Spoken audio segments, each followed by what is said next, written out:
Yo guys, welcome to my video.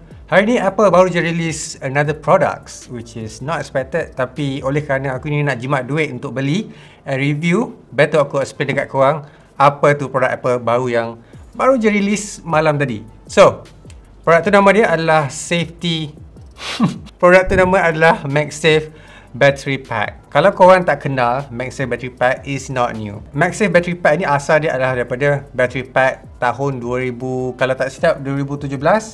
Tapi dia pakai dekat iPhone lain. Contohnya iPhone 6s. That is the first iPhone yang pakai battery pack, tak silap aku, yang Apple releases. At that time, masa tu sebenarnya banyak isu juga. Sebab orang komplain, orang kata dia punya looks tak nampak macam produk Apple. Nampak macam buruk and besar. Miliampere hour dia tak tinggi pun. So kali ni Apple dah improvise, and aku nak kata MagSafe Battery Pack kali ni dia ubah cara Apple buat battery pack untuk iPhone orang. Okay, apa maksud kau ni Fazli? First of all, aku nak kena explain dulu macam mana dulu dengan sekarang. Sekarang Apple dah tak bagi case dah untuk protect korang punya iPhone, which means korang yang pakai case tu akan kena lekat dekat belakang case yang korang pakai sekarang. Tu je, mudah kan? Tapi ada caveat sedikit juga, nanti aku beritahu. Apple sekarang ni akan gunakan features baru yang ada dekat dia punya iPhone series baru ni, which is korang dah tahu MagSafe kan. And MagSafe boleh bawa banyak accessories yang Apple buat sebelum ni. Not possible to possible, and lagi unik daripada apa yang Android boleh bagi. So sekarang ni kita tengok accessories iPhone 12 dulu kan. Dia akan gunakan magnet MagSafe macam ni je. And not just that, dia boleh connect. Dia boleh tahu yang korang connect dengan MagSafe bila attachkan dengan aksesoris dekat belakang ni. Dekat sini Apple gunakan advantage tu untuk lekatkan bateri tu dekat, ataupun MagSafe Battery Pack tu dekat iPhone 12. Meaning Apple no longer perlu connectkan battery pack ni dengan USB Lightning connector. So sekarang ni korang akan nampak lagi minimalist, tapi dia punya bentuk dia tu still sama macam dulu, nampak bulky. And kalau pakai iPhone 12 mini akan nampak lagi tebal benda tu and lagi lebar.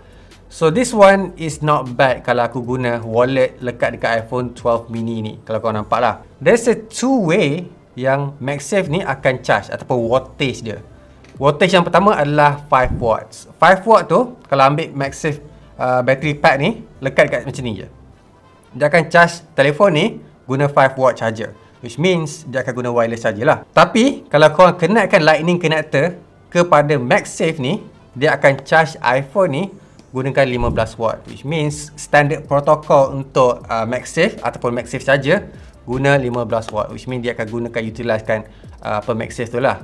Dia punya full capacity kat sini. Battery pack ni ada dua cara nak charge dia, melalui Lightning connector ataupun melalui phone. Contohnya kalau nak charge battery pack, sama ada korang boleh cabut and charge guna Lightning connector, ataupun korang boleh lekatkan Lightning connector and masukkan dekat kabel ataupun port dekat bawah. The thing is actually korang boleh charge MagSafe Battery Pack ni guna Lightning connector daripada iPhone ni juga, which means through iPhone, and dia akan charge ataupun recharge battery pack yang ada dekat belakang kalau korang lekatkan.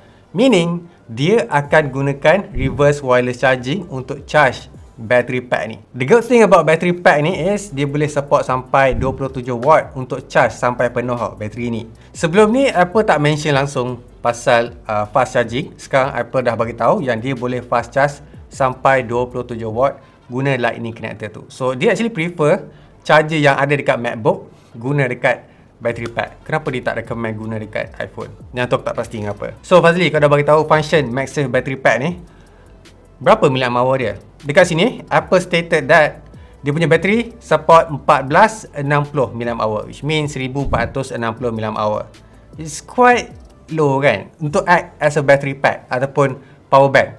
Sebenarnya battery pack ni bukanlah bateri untuk charge ataupun top up korang punya charger ataupun korang punya iPhone.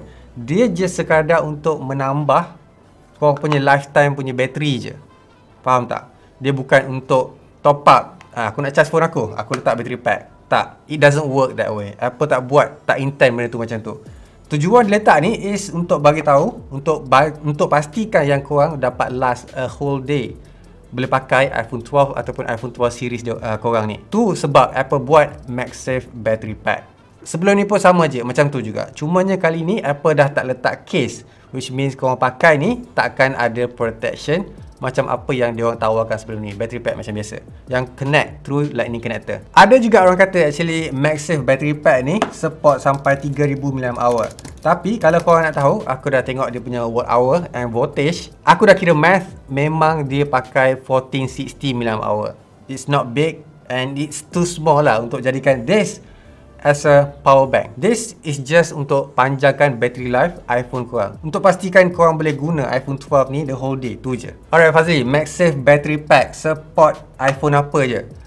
Kalau korang nak tahu, nama dia pun MagSafe, jadi all series of iPhone 12 memang support. Untuk iPhone 11, 10s, 10 dia takkan support, even dia ada wireless charger. Dekat sini aku tak boleh nak confirm dia function ke tak, tapi yang aku boleh beritahu, bila iPhone ni, accessories tu tak support MagSafe connector ataupun tak detect, dia akan boleh charge guna 5 watt je, which means slow. Plus, benda tu bukan melekat, jadi akan ada masalah, benda tu akan on and off. Chances untuk charge bateri pun actually akan menyusahkan korang sebab nak kena selekatkan benda tu kan. So, my advice is, kalau korang tak pakai iPhone 12, you will not take advantage of Apple MagSafe Battery Pack ni. Tu je yang aku boleh kata. So, kalau korang tak ada iPhone 12, don't buy this thing. And chances untuk function dekat iPhone yang series sebelum ni pun really low and probably akan charge slow juga. So jangan beli kalau tak pakai iPhone 12. Actually cara ni juga Apple boleh save a lot of research and development ataupun duit untuk buat battery pack ni. Sebab apa? Sebab kalau tengok sebelum ni, Apple perlu buat setiap series iPhone a new pack of battery. Guna case kan? Jadi dia kena follow design setiap phone tu. Kalau design macam ni, memang kena buat yang eksklusif untuk dia je. So orang yang tak beli akan rugilah, and kalau tak ada stok macam membazir lah. Tapi bila dah guna wireless MagSafe ni, dia akan boleh pack, akan lekat dekat the newest iPhone tanpa perlu buat case yang baru. So that's the genius of Apple buat MagSafe and buat aksesori yang support sampai dia tak perlu nak fikirlah in the future. So dia buat MagSafe Battery Pack ni sekali je. So lepas ni iPhone mana yang dia keluar, dia akan always support, tak kira. Nampak tak bijaknya apa ni.